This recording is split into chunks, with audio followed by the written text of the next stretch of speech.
Again, thank you for coming. Unfortunately, the topic we're going to address this afternoon is a sad one, but one that we are all aware of, and that is the use of fentanyl and what fentanyl is doing to the young people of our communities.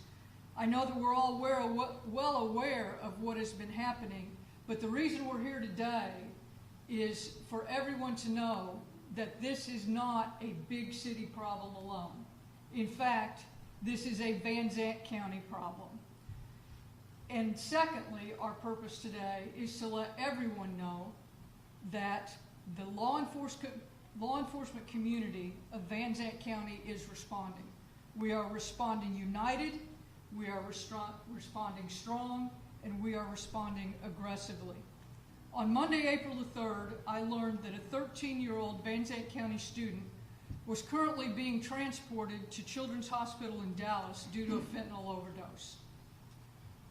He's alive, he's struggling, but he's alive. That was the second fentanyl-involved incident in that particular school in the last 30 days. That's too many. And even though that particular student did not obtain the drug at school, it still affects our children and our schools. I know this law enforcement community. I know them well. I know what we can do when we join together and unite and put our best forward. And that's what we're going to do in response to this problem. By Monday afternoon, I had contacted each of these individuals standing here with me, and I asked them for one thing, one person, to give me one person to put together a fentanyl response task force to address this problem. I was overwhelmed with the response. I expected a yes. I know these men and women. I knew they would give me a yes. But before I could even finish my request, every one of them responded with, absolutely, whatever you need, Tonda, you bet. I'll give you two.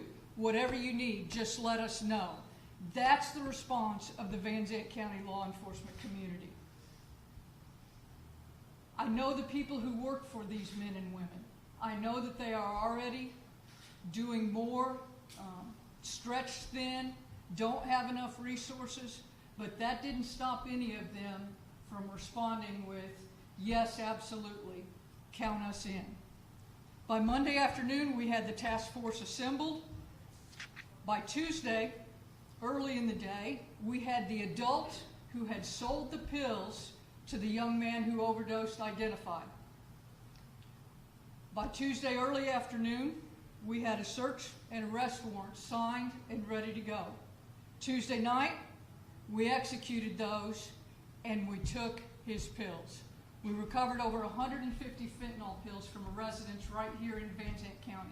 Pills that we know from an investigation had been being distributed not just to that one 13-year-old student, but to others. That is the response of the law enforcement community of Van Zandt County. These people that sell fentanyl to our kids, they don't go get prescription pharmaceutical grade fentanyl. No, they sell the stuff that's made in illicit labs, the stuff that kills. They know, they're not stupid, they know that they sell stuff that kills to our kids. And you know what? They choose dollars over children. We don't. We choose to protect the children. It is unacceptable in Van Zandt County to choose dollars over the lives of children. It will not be tolerated.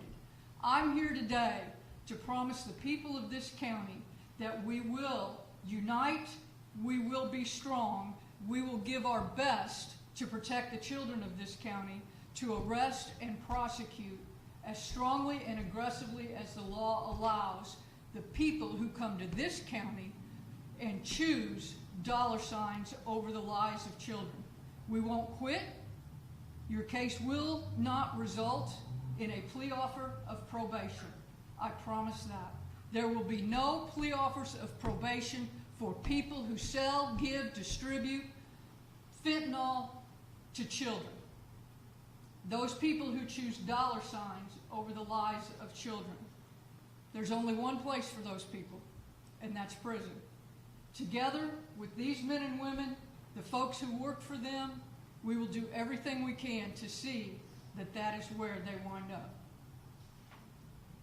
Questions?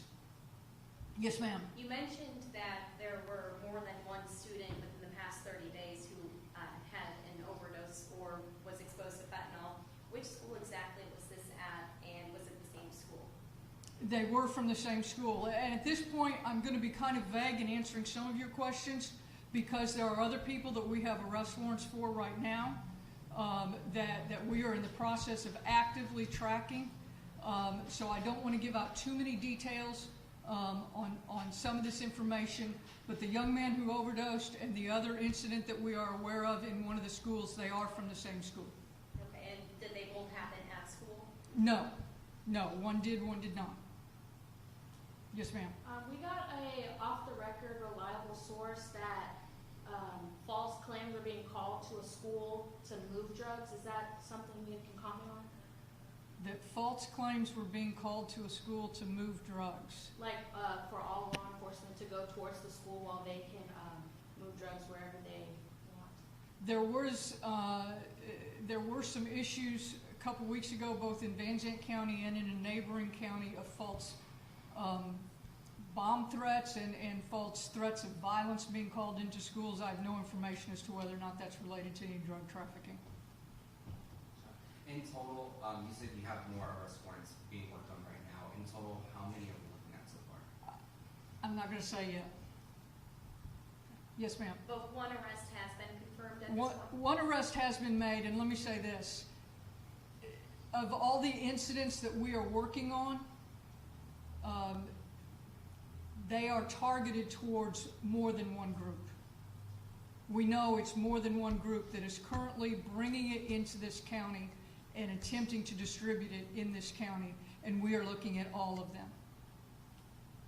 Yes, ma'am. And you said there was another person, another child. Did has that person passed away from the other incident in that school? We're not aware of any deaths, any fentanyl deaths in Zandt County at this time. And when exactly did we start seeing fentanyl kind of come into the Zandt County? You know, at least a year, but it wasn't. But the investigation indicated at that point that it wasn't for distribution here, that it was for that it was storage and distribution in other places. It's just been recently that we've seen it in our schools. Yes, ma'am. You mentioned one was 13 years old. What's the status of both children and their ages? So I only said that there was one who actually used the fentanyl and had overdosed, and he was a 13-year-old. Okay. The other one, it's a different circumstance, but he's still a high school age student.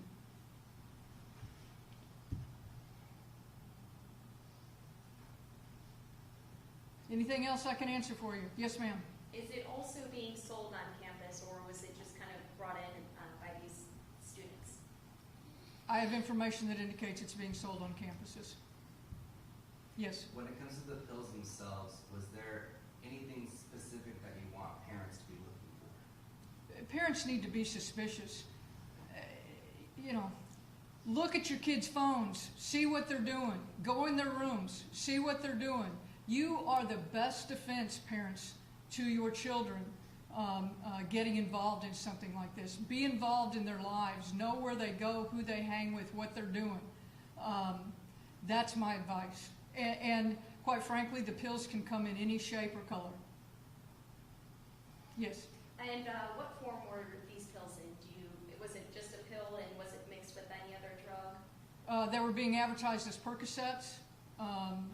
It was, in fact, fentanyl. We've seen blue, we've seen white, we've seen a lot of colors.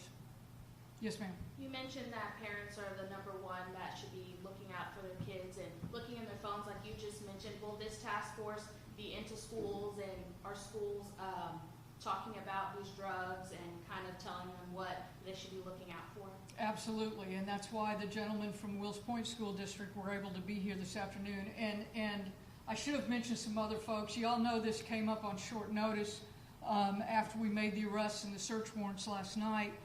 But there were other agencies who were involved and have been involved. Precinct 2 Constable His office, as well as the Wills Point Police Department, Chief Aaron Long is very supportive, just couldn't be here this afternoon. Yes. Okay, and just to be clear about the 13-year-old who was transported, Yes, ma'am. were they at school when they were transported? No. No. And the other incident was at school? Yes. Yes. Have you released the person's name who was arrested? No, we have not.